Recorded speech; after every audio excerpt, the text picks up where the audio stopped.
இது இன்றைய மன்னா, இன்றைய மன்னா, இது இன்றைய மன்னா, இன்றைய மன்னா, தன்னா அன்பாழ்வின் மன்னா.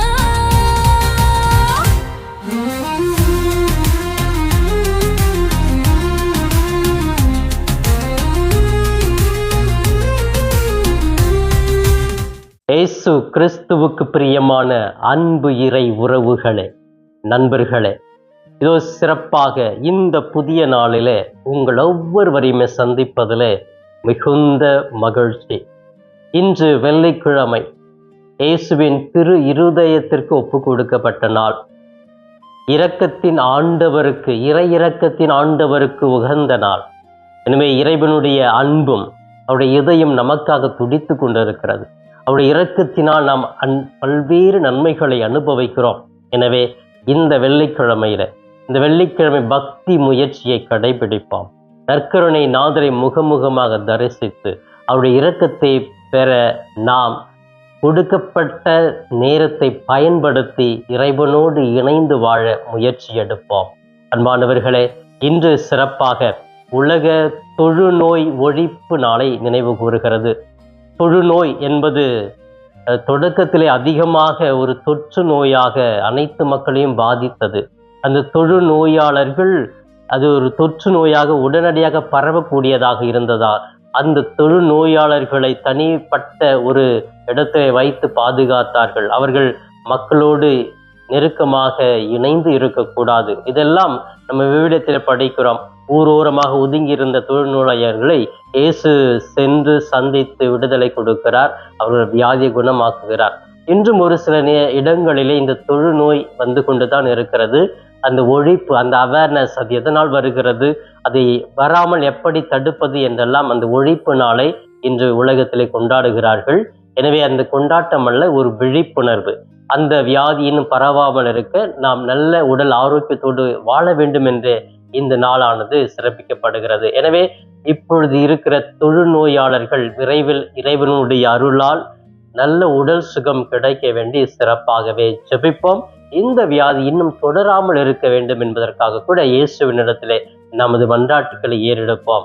அன்பானவர்களே, இன்றைய மன்னா என்ற இந்த நிகழ்ச்சியிலே நம்முடைய தாயாம் திரு அவை இன்று நமக்கு கொடுக்கிற இன்றைய மன்னா மார்க்கு நற்செய்தி பிரிவு 4 இறை வார்த்தைகள் 26 35 முடிய பகுதிகள். இந்த பகுதியிலே சிறப்பாக இயேசு கிறிஸ்து 2 சிறிய ஓமைகளை சொல்லுகிறார். இந்த ஓமைகள் மூலமாக இறை ஆட்சியை பற்றி வெளிப்படுத்துகிறார்.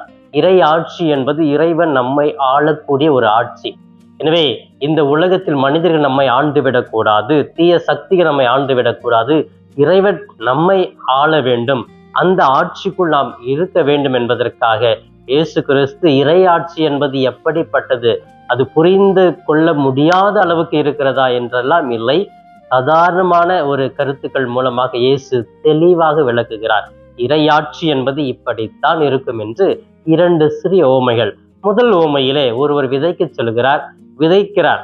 அவர் மாட்டின எல்லா இடத்துலையும் விதைத்துட்டு வர்றாரு. திரும்ப அவர் போய் பார்க்கவே இல்லை. ஆனா அந்த விதைகள் மண்ணிலே விழுந்து அது மண்ணிலே பதிந்து துளிர் விடுகிறது, முளைக்கிறது. அது பிறகு அதனுடைய விதைகள் வருகிறது, கனிகள் கொடுக்கிறது. இதை கேள்விப்பட்டு அந்த விதைத்தவர் போய் அதை அறுவடை செய்கிறார். பாருங்க, விதைச்சிட்டு வந்துட்டாரு. ஆனா அந்த முளைச்சி அது பூ காய் கனி கொடுக்கிற அளவுக்கு அது எல்லாத்தையும் வளர்க்க வைத்தது கடவுளுடைய கிருபை என்று இந்த இடத்துல இப்படித்தான் இறையாட்சி கூட செயல்படுகிறது.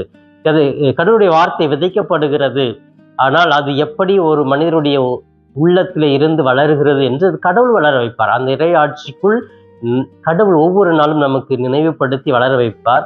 அது முடிந்தவுடன் நம்மை தேர்ந்தெடுப்பார். அந்த ஒரு சிந்தனையை கொடுப்பதாக முதல் அந்த ஓமையானது சொல்லப்படுகிறது. 2வது ஓமையில இயேசு கிறிஸ்து சொல்றார், ஒருவர் கடுகு விதையை விதைக்கிறார். கடுகு விதை எல்லா விதையும் விட சிறியது. ஆனால் அது மண்ணிலே விழுந்து முளைத்து வருகிற பொழுது எல்லா விதைகளை விட இதுதான் பெரிய மரமாகவே, கடுகு விதையானது பெரிய மரமாக வளர்ந்து பல கிளைகளை கொடுத்து எல்லா பறவைகளும் அதிலிருந்து அமர்ந்து உண்ணக்கூடிய அளவுக்கு மிக பெரியதாக மாறுகிறது அப்படின்னு சொல்லி இரண்டாவது உமையை தெளிவாக சொல்லுகிறார். இந்த உமையின் மூலமாக நம்முடைய வாழ்க்கையில கடவுளுடைய விதை சிறியதாக விதைக்கப்பட்டாலும் அது பெரிய அளவுக்கு வளர்ந்து பல மக்கள் நம் மூலமாக பயன் பெறுவார்கள். இப்படித்தான் இறையாட்சி இருக்கும் என்று தெளிவாக இயேசு சொல்லுகிறார்.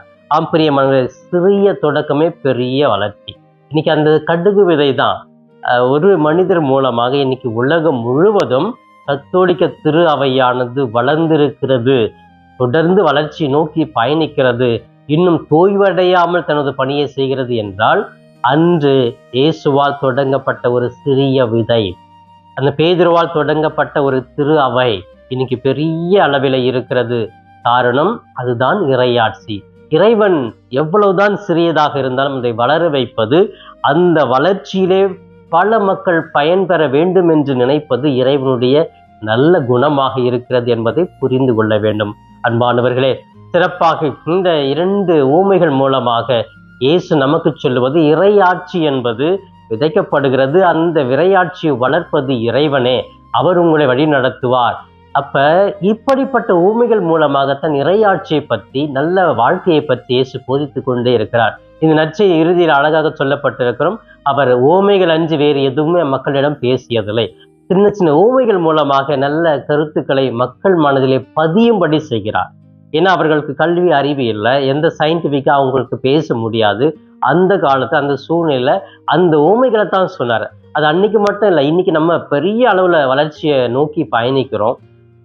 அறிவியலில் பெரிய வளர்ச்சி, ஊடகத்தில் பெரிய வளர்ச்சி, சமுதாயத்தில் டெக்னாலஜியில் பெரிய வளர்ச்சி எல்லாம் இருந்தால் கூட இன்னைக்கும் இந்த ஊமைகள் நமக்கு ஒரு பெரிய செய்தியை, யதார்த்த செய்தியை, இந்த காலத்தோடு வாழ்வதற்கான ஒரு செய்தியாகவே இந்த ஊமைகள் அமைந்திருக்கிறது. இதுதான் கடவுளுடைய திட்டம். எனவே இறையாட்சி என்பது எப்போ நம்ம மறித்த பிறகு மட்டும்தான் வரும் அப்படின்னு சொல்லிட்டு இப்போ நல்லா என்ஜாய் பண்ணலாம், பாவம் செய்யலாம்னா நம்ம நினைக்க முடியாது. ஏன்னா அது இப்போ நமக்கு கையில் கொடுக்கப்பட்டிருக்கிறது, ஒரு சிறிய அளவில் கொடுக்கப்பட்டிருக்கிறது. அதை வளர்த்து கொண்டே இருக்கிறார். ஒவ்வொரு நாளும் இறைவன் அந்த இறையாட்சி வளர்த்து கொண்டே இருக்கிறார். நாம் அந்த இறையாட்சிக்குள் இருக்க எல்லா முயற்சிகளும் இறைவன் எடுக்கிறார். நாம் இதை உணர்ந்து புரிந்து வாழுகிற பொழுது அந்த இறையாட்சியை நாம் நமதாக மாற்றி வாழ முடியும்.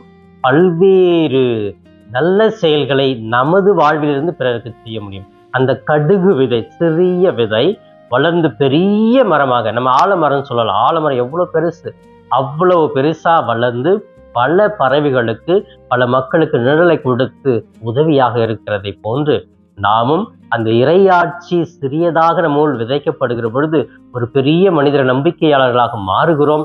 பல்வேறு மக்களுக்கு இந்த நற்செய்தியை வாழ்ந்து காண்பிக்கிறோம். அவர்கள் நம் மூலமாக நல்ல கருத்துக்களை புரிந்து கொள்ளுகிறார்கள். இதுதான் இறையாட்சி இன்றும் நம்மில் செயல்படுகிறது என்பதற்கு ஒரு பெரிய உதாரணம்.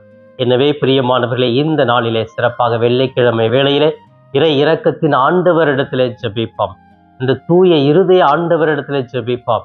நானும் அந்த சிறிய அளவில கடுகுவதை போல் இருந்தாலும் பெரிய பலனை கொடுக்க வேண்டும், பெரிய மாற்றங்களை நான் அனுபவிக்க வேண்டும் என்று சொல்லி நம்மையே நாம் இறைவன் பாதம் முழுமையாக ஒப்பு கொடுப்போம். இறையாட்சிக்குள் வாழ்ந்து மகிழ்ந்திருப்போம். இப்பொழுது கண்களை மூடி ஜெபிக்கலாமே. எங்களை நேசிக்கும் எங்கள் தாயும் தந்தையுமான இறைவா, உம்மை போற்றுகிறோம், வாழ்த்துகிறோம், ஆராதிக்கிறோம், நன்றி கூறுகிறோம்.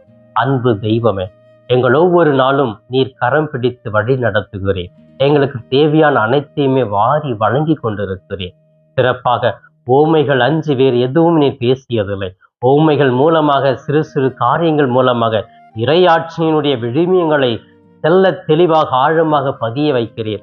ஆம் அன்பு தெய்வமே, இதோ இன்றைய மன்னா என்ற இந்த நிகழ்ச்சியை பார்த்து ஜெபித்து கொண்டிருக்கிற ஒவ்வொரு பிள்ளைகளையும் தொட்டு குணப்படுத்துவீராக, ஆசீர்வதிப்பீராக, அருளால் வரங்களால் நிரப்புவீராக. இவர்கள் எடுக்கிற ஒவ்வொரு திட்டங்களையும் ஆசீர்வதிப்பீராக. எங்கு சென்றாலும் நீரே துணையாக, உம்முடைய துணையாளரை அனுப்பி வழி நடத்துவீராக. இவர் நினைக்கிற எடுக்கிற ஒவ்வொரு முயற்சிகளும் தடையில்லாமல் பெற்று மகிழ்ந்திருக்க கிருபை செய்யும். இவையெல்லாம் எங்கள் ஆண்டவரும் மீட்பெருமான இயேசுவின் இணையற்ற நாமத்தில் ஜெபிக்கிறேன், என் ஜீவனுள்ள நல்ல பிதாவே. ஆமேன், ஆமேன். பிரியமானவர்களே, இந்த நாள் இனிய நாளாக, இறை அருளை நிறைவாக பெற்று மகிழும் நாளாக இருக்க நான் வாழ்த்துகிறேன். உங்கள் ஒவ்வொருவருக்காக சிறப்பாக என்னுடைய தனிப்பட்ட ஜெபத்திலும் திருப்பலியிலும் கூட ஜெபிக்கிறேன். இயேசுவுக்கே புகழ், மரியே வாழ்க. My dear people, follow and subscribe Father Daskap YouTube channel for more informations. God bless you.